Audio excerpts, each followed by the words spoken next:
Written by u/Carl 1961. I bought a used TV that can show me the future. Something bad happens in a week. I'm a 34-year-old ex-stoner/high school dropout. I spent most of my formative years goofing off, screwing around and coasting through life without a care for the future.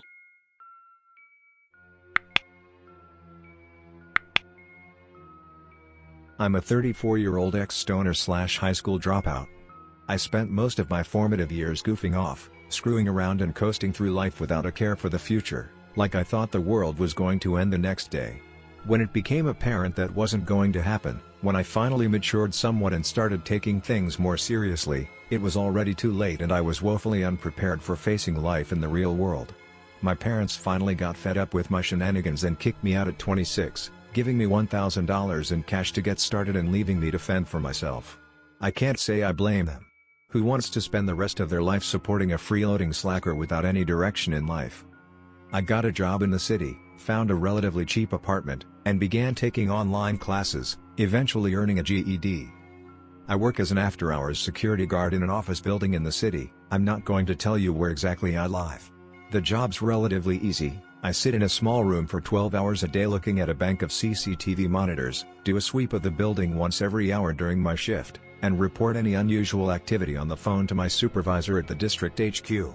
The job gives me a lot of downtime. Mostly I just sit on my ass watching YouTube videos on my phone and listening to music. Sounds like a great setup, right? Basically I get paid to do nothing. Did I mention I was a security guard? The trade-off is I get paid shit. And it's not like there's a lot of room for career advancement in my line of work. Plus living in this city isn't cheap. Between rent, utilities, groceries and bus fare, I usually have about $20 in disposable income at the end of the month. So when the old piece of shit RCA box TV I brought to my apartment from home finally went toes up, it's not like I could afford to buy a new one. I decided to go to the local Goodwill and see what they had to offer. Goodwill's a crazy place and you never know what you'll find there, what deals you might score. My luck was in that day and I immediately found a nearly brand new Samsung 7 Series Ultra HD flat screen with a 43-inch screen.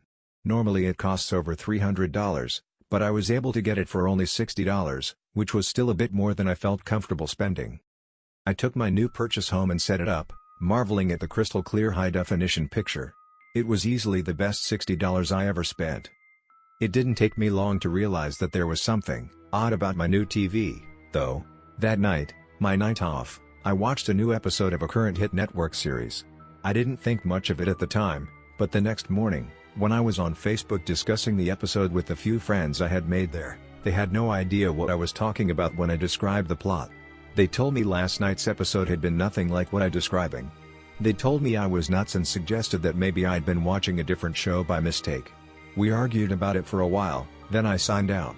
I didn't really know or care about these people. I figured they were probably trolling me for some kind of joke. Except that when I went to Wikipedia and read the synopsis for the episode in question, I was surprised to see they were right. Last night's episode had been the one they claimed to have seen, not the one I distinctly remembered seeing myself. I tried to explain it to myself by reasoning that maybe what I had seen had been a rerun of the show I hadn't seen before. Maybe I had been on the wrong channel or had fallen asleep without realizing it and dreamed the entire thing. I even thought that perhaps it had been a DVR the previous owners had left in the TV's programming, or something. I shrugged it off, and had pretty much forgotten about the entire incident by the time I had to leave for work. I worked my shift, got off at 4 a.m. the next morning, took the bus home and went straight to bed. Late the next morning, while eating a breakfast of cold Pop-Tarts and some reheated leftover coffee from the previous morning, yeah, I admit, I'm a bit of a slob, but hey, I'm a 30-something bachelor, give me a break. I flipped on my new TV and watched the news. The female newscaster had a solemn expression. Tragedy this morning downtown when the number C subway train derailed at 8:42 a.m., leaving a dozen people dead and 20 more critically injured. I changed the channel, not wanting to hear that depressing bullshit. I channel surfed for about an hour, not really paying much attention to anything I was seeing. There wasn't much interesting on, so I turned on Netflix and watched The Big Lebowski, one of my all-time favorites. I followed the less than spectacular adventures of the dude, Walter, and Donnie for the next couple hours, and by then it was close to noon, so I turned off the TV and went to get some lunch and do some shopping before I had to leave for work later that afternoon. Later that day, at work, I was down in the parking garage on my break, having a cigarette and shooting the shit with a garage attendant, a heavy-set, gray-haired, older guy named Carl who I had kind of made buddies with. In passing, I mentioned the subway accident earlier that morning, and he gave me a puzzled look. He said he hadn't heard anything about any subway derailment that day. He asked me which train had derailed and I told him it had been the number C, at 8:42 that morning. "You're crazy," he replied, with a snort. "I took that train to work this morning at 8:30 and everything was just fine." I took out my phone to prove it to him and looked up that morning's news, but could find no mention of any subway derailments in the city. I got home early the next morning, feeling deeply troubled by what had happened. First I had seen an episode of a TV show no one else claimed had aired, then I had heard a news broadcast about a subway accident that had apparently never happened. What the fuck was going on? Was I seeing things? Had I imagined it all? Maybe I wasn't getting enough sleep or something. Or maybe there was some kind of glitch in that TV, maybe it was showing me old programming, or something, and that subway derailment had actually happened in the past. I had some trouble getting to sleep that morning, feeling distinctly unsettled by what was going on. Nothing unusual happened for the next 5 days. Mostly because I mainly watched movies and old syndicated shows on Netflix instead of current programming. I followed my usual weekly routine and had pretty much forgotten about the bizarre events of earlier that week by the time it was my night off and time for me to watch the same current TV series I had watched a week before. It was another new episode, a follow-up to the plot of the previous weeks. I watched it nonchalantly, then went to bed. I awoke the next morning to find my phone was packed with Facebook messages from the people in the group I had belonged to.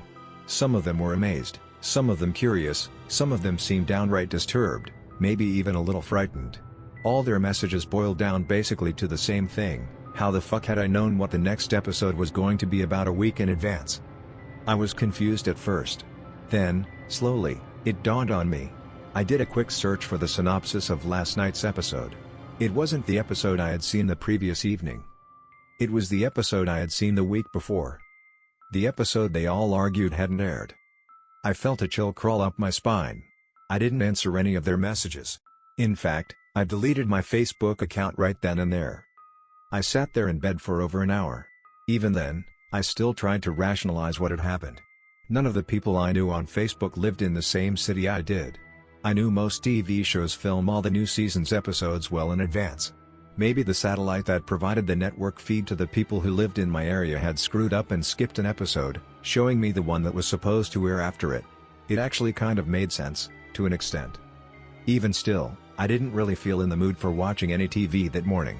I listened to music instead, while I did some much overdue chores, cleaning my apartment, doing my laundry, washing my dishes, then went downtown to run a few personal errands. Then I went to work and did my usual 12-hour routine of sitting on my ass in the security office, goofing off on my phone and occasionally checking the monitors to make sure there weren't any fires, burglars, or zombie serial killers in the building.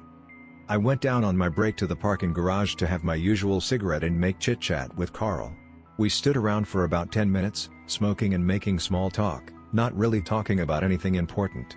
I casually asked him if he watched the TV series I did and he just grunted and shook his head. I can't stand TV shows about a bunch of privileged yuppie assholes whining about their problems. I can't relate to that shit. I just shrugged, and that was pretty much that. A few minutes later my break was nearly up, so I put out my smoke and we said goodbye. I finished the rest of my shift, then went home and went to sleep. I spent most of the next morning and early afternoon playing video games.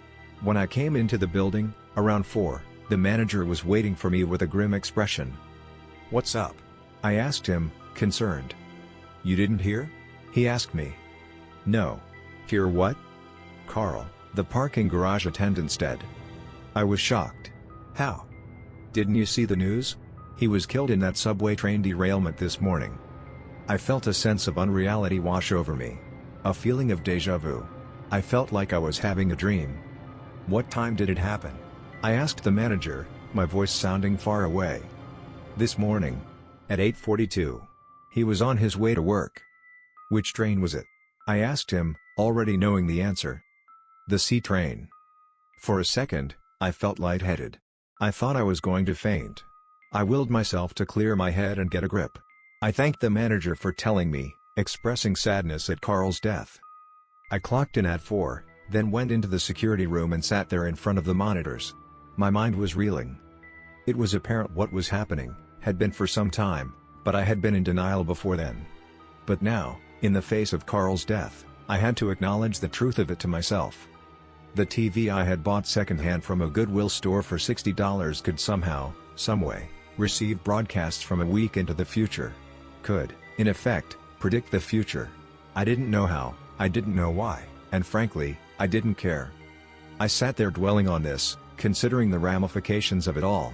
I felt a kernel of wild excitement building up within me as I thought of the possibilities. I had to force it down and keep myself in check. I could tell everything that was going to happen a week before it actually did. Sports scores, the weather, politics, natural disasters, crime, accidents, the list went on and on. I felt a sense of guilt in there as well that I had had a chance of preventing Carl's death but hadn't acted on it while I had the opportunity, but told myself that even if I had accepted what was going on before the subway accident and tried to warn him, he wouldn't have believed me anyway. I thought of the good I could do with my newfound power to foresee future events. I could prevent crime, save lives. I could learn the outcome of the next presidential election a week before everyone else did. I could even. A wild idea suddenly occurred to me and I bolted upright, galvanized with excitement at the tempting plausibility of it. The Powerball lottery drawing was tonight at 11. The jackpot was currently at over $500 million. I debated it briefly in my mind, the morality and ethics of it. Then said fuck it to morality and ethics. I called my supervisor and told him in no uncertain terms where he could insert my job, then left the office building for the last time, feeling giddy and almost whimsical. I took the bus back home, knowing that I wouldn't have to rely on shitty public transportation for much longer. In a couple more weeks I would be driving myself around in a new Rolls-Royce. I raced up to my apartment and turned on my miraculous new TV, waiting anxiously with a pad and pen as the hours passed and 11 o'clock slowly crept around. I watched eagerly as the little plastic balls bounced around in their machine, jotting each of the lucky 6 on my pad as they rolled down the chute one by one into the clear glass tube. I stared in awe at the 6 numbers I had written down.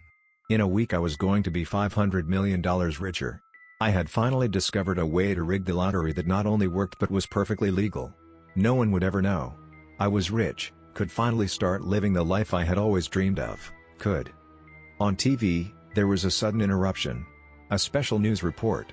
A grim-faced newscaster sat at an anchor desk.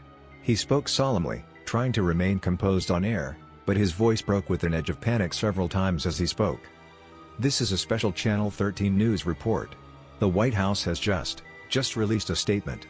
At approximately 9:27 Eastern Standard Time this morning, NASA detected an asteroid with a 100-mile diameter on a direct collision course with Earth. Scientists predict it will enter our atmosphere within the next week and impact with a velocity of 60 miles a second, causing worldwide extinction. And there's nothing that can be done about it. The end of the world is upon us. I stared at the TV in shock. This couldn't really be happening. I changed the channels rapidly. It was the same on all the other networks. One newscaster said that rioting and looting was already breaking out in all the major cities as panic took hold of the streets. They then cut to the Pope at the Vatican leading the world in prayer, speaking in Italian, with an interpreter translating into English. "Oh our God, we are heartily sorry for having offended thee." I turned off the TV, feeling numb. I looked down at the now useless winning Powerball numbers I had written down. I tore up the piece of paper. I went to the window and looked out at the calm city street below, then up at the night sky above. I stood there for a while, lost in thought. Then I sighed, got out my phone, and called up an old buddy of mine who used to score for me and also lived in the city. I told him I wanted an ounce of dankweed and he said he could hook me up the next day. Why the fuck not? I thought to myself as I ended the call. Now was as good a time as any to fall back into my old habits. I used to coast through life without a care for the future, like I thought the world was going to end soon. Now I have an excuse.